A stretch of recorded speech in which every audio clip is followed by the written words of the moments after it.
Queridos irmãos, queridas irmãs, bom dia. Hoje, 10 de novembro, sexta-feira da 31ª semana do Tempo Comum. Sexta-feira é um dia de oração, de intercessão, um dia de jejum. E nesse dia somos convidados a continuarmos a nossa oração e a nossa intercessão pelo mundo que sofre. Lembrando de modo particular, ainda continuamos com essa oração e intercessão ali pela Israel, na Terra Santa. Queremos rezar por toda essa guerra que tem sido vivida. Ainda estamos com os conflitos e ainda marcas da guerra da Rússia contra a Ucrânia. Então temos vários motivos de rezarmos, mas também as guerras ao nosso lado, Então acho que cada um de nós tem motivos de intercessão, de sofrimento, de guerra vividos e que somos convidados nesse dia a voltarmos o nosso coração para o Senhor e a unirmos nessa grande intercessão, a oferecermos os nossos pequenos sacrifícios. E como é um dia de jejum, é escolher qual o jejum que eu vou fazer nesse dia, pela intenção daqueles que sofrem. Às vezes, dentro da nossa própria casa, há um membro que está doente, enfermo, precisando da nossa oração, da nossa intercessão. Você pode também oferecer o seu jejum neste dia ou fazer a sua abstinência. E hoje também a igreja ela celebra São Leão Magno, Papa e Doutor da Igreja. Então pensamos a intercessão de São Leão para cada um de nós, para a nossa igreja, para o mundo que sofre. A primeira leitura de hoje, ela é retirada da carta de São Paulo aos Romanos. Pessoalmente, estou convicto, irmãos, de que estáis cheios de bondade e repletos de todo conhecimento, e em grau de vos poder ademoestar mutuamente.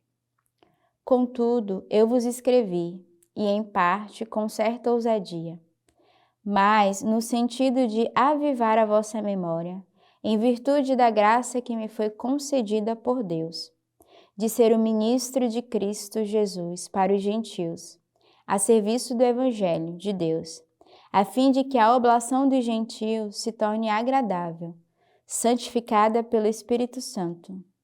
Tenho, portanto, de que me gloriar em Cristo Jesus, naquilo que se refere a Deus, pois eu não ousaria falar de coisas que Cristo não tivesse realizado por meio de mim, para obter a obediência dos gentios, em palavras e ações, pela força de sinais e prodígios, na força do Espírito de Deus, como desde Jerusalém e arredores até a Ilíria. Eu levei a termo o anúncio do Evangelho de Cristo, fazendo questão de anunciar o Evangelho onde o nome de Cristo ainda não era conhecido, para não construir sobre alicerces lançados por outros, mas conforme está escrito, vê-lo-ão aqueles a quem não foi anunciado, e conhecê-lo-ão aqueles de que dele não ouviram falar.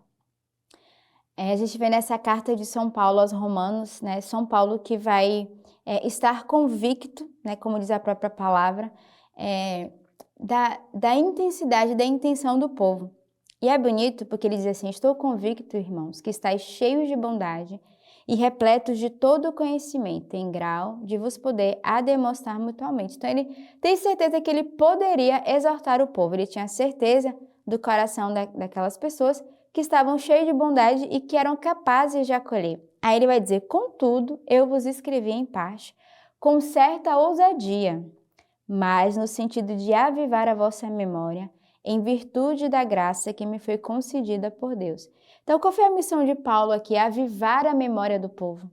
Fazer memória dessa graça, do próprio Cristo no meio de nós, no meio daquele povo. Então, a missão dele era, portanto, tornar o Evangelho, a missão dele era estar a serviço do Evangelho e tornar agradável e santificada pelo Espírito, que as pessoas pudessem acolher a palavra.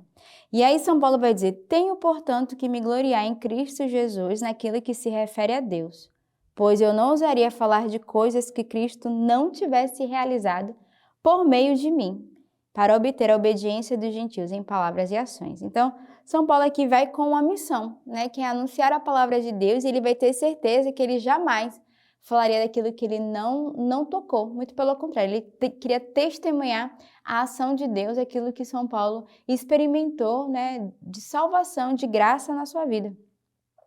E aí ele termina dizendo, fazendo questão de anunciar o Evangelho, onde o nome de Cristo ainda não era conhecido. Então, era a sua missão levar, pregar a palavra, pregar o Evangelho àqueles que não conheciam a Deus, aqueles que de fato não experimentaram a presença de Jesus. E aí São Paulo vai fazer essa exortação a todo o povo. E ele estava convicto de que seria acolhida a pregação da sua palavra e que as pessoas podiam testemunhar a graça de Jesus através do seu testemunho e da sua pregação. O salmo de hoje é o Salmo 97. Cantai ao Senhor um cântico novo, pois ele fez maravilhas. Sua direita o salvou e seu braço santo. O Senhor fez conhecer sua salvação, revelou sua justiça aos olhos das nações. Lembrou-se do seu amor e fidelidade em favor da casa de Israel. Os confins da terra contemplaram a salvação do nosso Deus. Aclamai ao Senhor, terra inteira, dai gritos de alegria. Então, o salmo de hoje é um salmo de gratidão. Cantai ao Senhor um cântico novo, pois ele fez maravilha. Qual o convite do salmista? A cantarmos a glória de Deus e a reconhecer que o Senhor realizou e realiza maravilhas no meio de nós. Então, qual é o convite de hoje para cada um de nós? É, de fato, ter o louvor nos nossos lábios. Que não seja a murmuração, a irritação, que não seja do nosso lábio a reclamação, mas uma atitude de louvor. E aí o salmista vai lembrar por que devemos glorificar a Deus. Primeiro, porque a sua mão nos salvou e o seu braço fez santo. O Senhor nos fez conhecer a sua salvação. Ele revelou a sua justiça a cada um de nós. O Senhor que sempre lembrou do seu amor e da sua fidelidade. Então, qual é o nosso maior motivo? Lembrar o amor e a fidelidade de Deus. Por isso, não devemos ser ingratos. Mas somos convidados a, neste dia, já começar o dia louvando, para que ao longo de todo o dia a graça de Deus não falte no meio de nós. Porque quando vierem as dificuldades e as situações ao longo do nosso dia, já tenhamos no coração uma gratidão, para que possamos transformar o motivo de reclamação, de murmuração em louvor. Lembrarmos que apesar de qualquer dificuldade de situação, o Senhor realizou e realiza maravilhas no meio de nós. E Ele é esse Deus Santo, que não mede esforços para nos salvar, que estende o seu braço continuamente a cada um. O evangelho de hoje é retirado do livro de São Lucas. Jesus dizia ainda a seus discípulos: um homem rico tinha um administrador que foi denunciado por estar dissipando os seus bens. Mandou chamá-lo e disse-lhe: que é isso que ouço dizer de ti? Presta contas da tua administração, pois já não pode ser administrador. O administrador então refletiu: que farei, uma vez que meu senhor me retire a administração? Cavar, não posso. Mendigar, tenho vergonha. Já sei o que vou fazer para que, uma vez afastado da administração, tenha quem me receba na própria casa.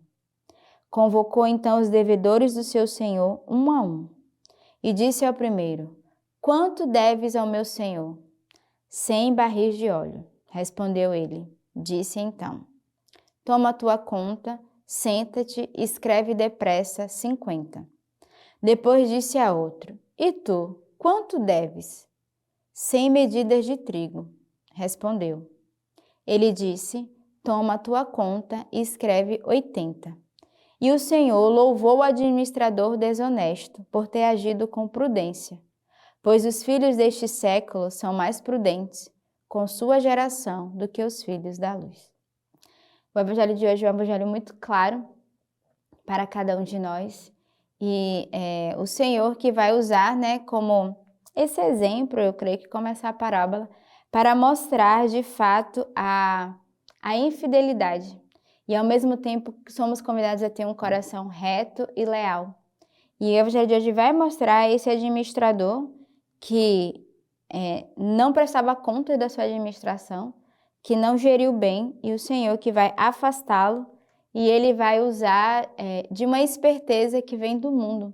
E nós precisamos pedir ao Senhor uma graça de um coração puro, de um coração que não tem mistura, de um coração que não tem maldade, mas, sobretudo, também de sermos espertos, porque a palavra de Deus vai dizer: os filhos deste século são mais prudentes com sua geração do que os filhos da luz. Então, às vezes, nós precisamos também dessa iluminação dessa esperteza, porque o mundo quer nos ultrapassar, se assim a gente pode dizer, né? O mundo quer nos enganar, mas os filhos de Deus devem ser prudentes e ao mesmo tempo devem ser atentos, né, às situações e às circunstâncias, mas sobretudo deve ter um coração purificado. E neste dia, nessa sexta-feira, que é esse dia da oração e intercessão, eu quero lembrar a importância da meditação da Lexio Divina. É um método de oração, então é um motivo para você hoje rezar com as leituras que a igreja nos oferece. E você já pode também preparar o seu novo ano 2024, porque o nosso compêndio 2024 já está disponível nas nossas casas, mas também na nossa loja online. E você pode adquirir e oferecer esse método de oração e de intercessão como um presente de Natal, sendo evangelizador. Então, se você ainda não adquiriu, aproveita, estamos num tempo favorável, chegando aí final de ano, tempo de darmos presente uns aos outros. Presentei com a palavra, presentei com a Lexio Divina, com esse instrumento de evangelização. Que neste dia de oração e intercessão tenhamos uma bela sexta-feira e que Deus os abençoe.